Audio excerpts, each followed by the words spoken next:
Profeta izan zara zure lurraldean.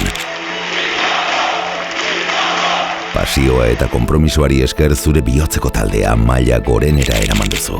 Europan finkatu gaituzu. Zoriontsu eta txapeldun izan gara zurekin.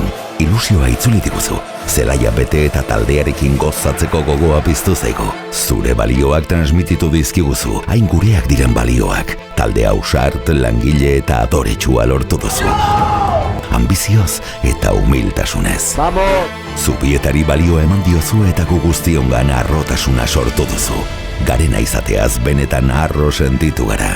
Europako mapan kokatu duzu Reala, Championseko donuak oioipurdia jarri digu eta kontinente osoa guri begira egonda.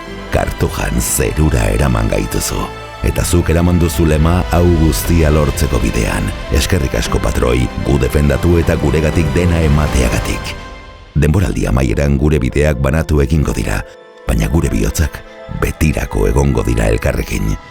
Gu guztiok hain zoriontsu egiteagatik eskertu besterik ez dugu. Eskerrik asko, Imanol.